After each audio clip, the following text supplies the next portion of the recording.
One Direction Slave by Larry Is What We Aim For. Chapter 8. Harry's POV. He dropped the pregnancy test and ran out the door. Let him go.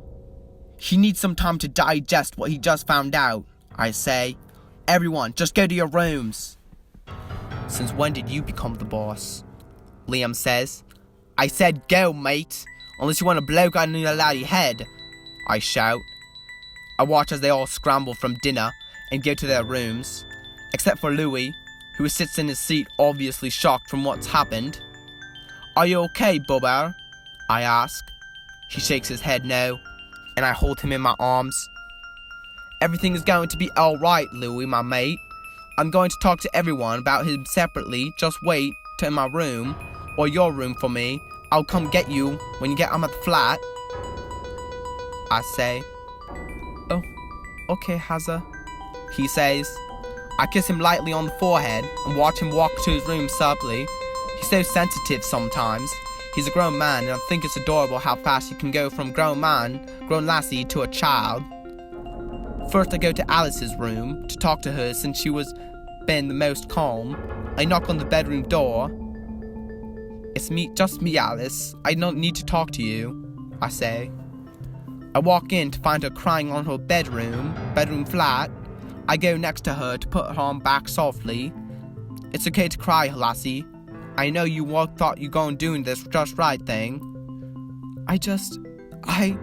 She tries to say in between sobs.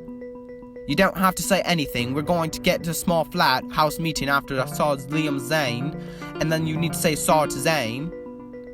Oh, okay. But what about Niall? She asks. He'll be back. He just needs some time to blow off steam from his chug-chug choo-choo brain. I know Niall very well. He'll be back soon. I walk out the room flat and shut the door quietly.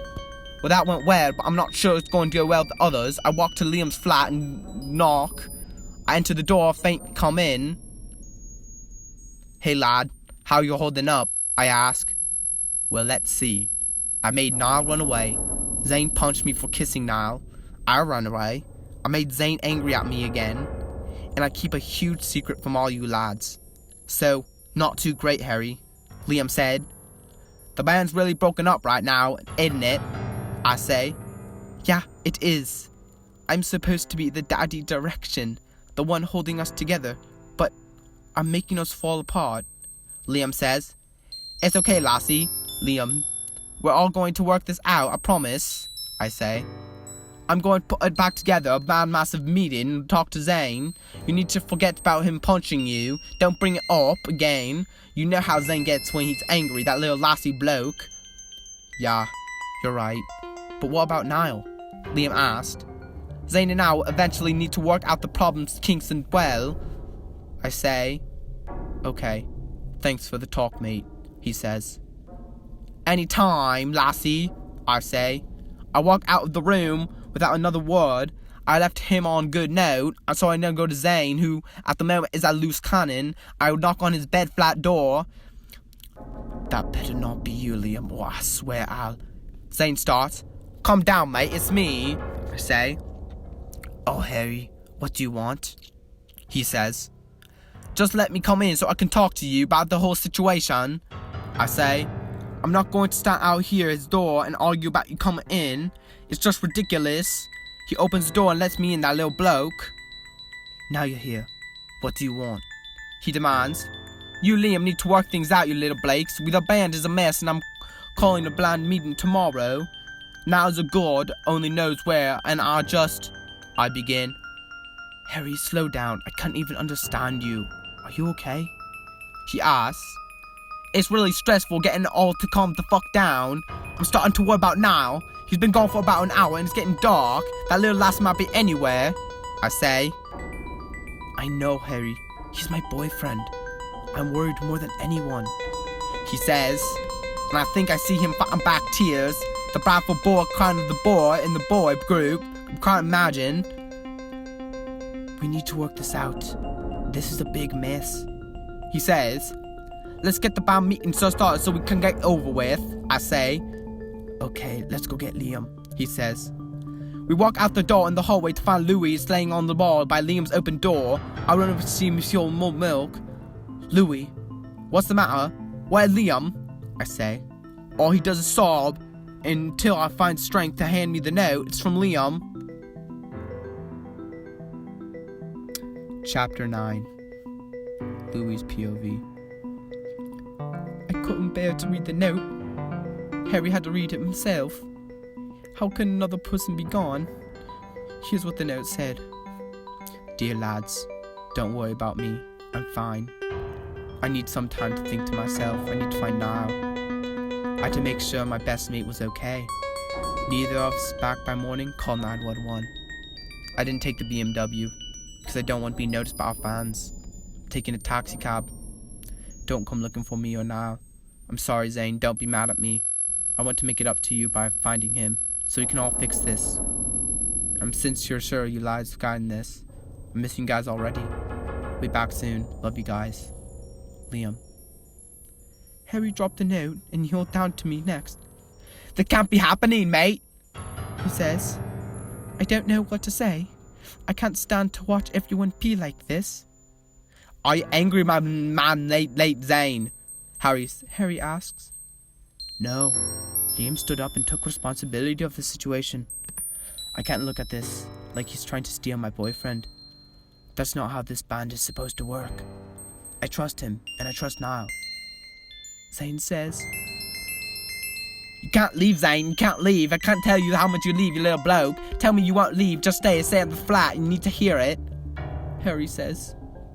Okay, I won't leave. Zane says. Harry shrugged it off, but that seemed way too easy for me. Shall I wake up the lassie Alice? Harry asks. No. We should all get the rest. They will both be here when we're up, Zane says. Doesn't Harry see right through that? Zane is way too calm. Something's up.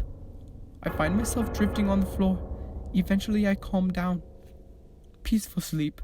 And the last thing I see is Zane's mouth something to me. But he's too blurry, and I'm too tired to care. I wake up 30 minutes later, next to my mate Harry.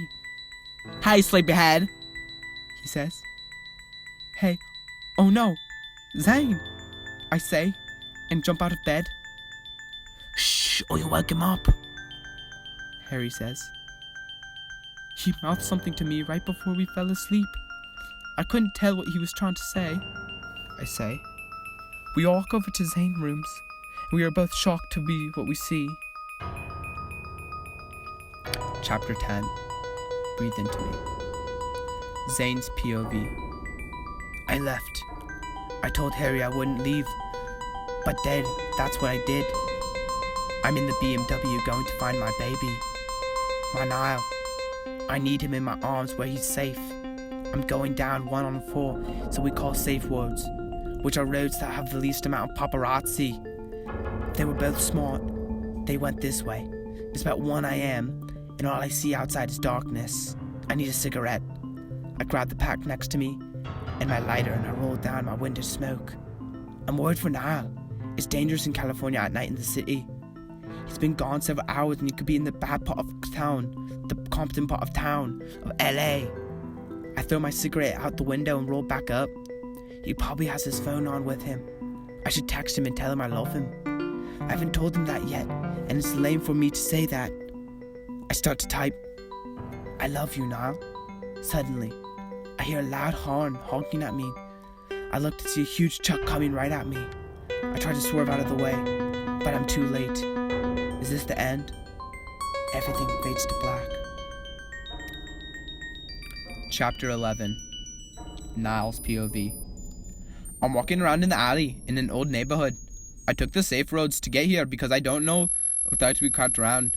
It is quite dark out here, and I just wanted to get back with Zane. I know he's probably worried. I'm sure all the guys are worried. I have no idea what time it is because my phone probably died a while ago.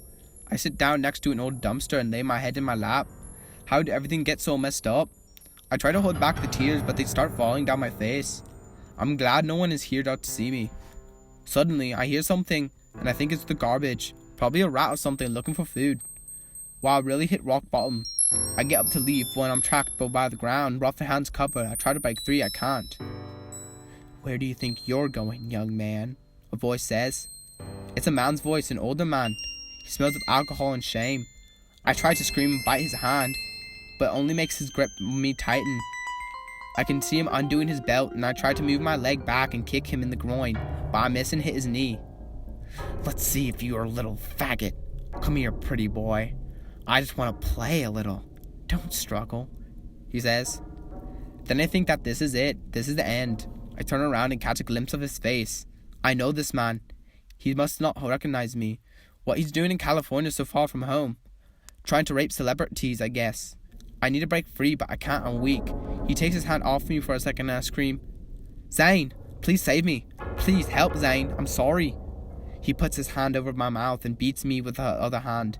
He punches me repeatedly and I don't think I can fight much longer. I told you not to scream, God. I told you not to scream, God damn it. Just give up. No one's coming to help you. No one cares about you, he says. That's when I see him. My savior. But not the savior I was expecting. To be continued.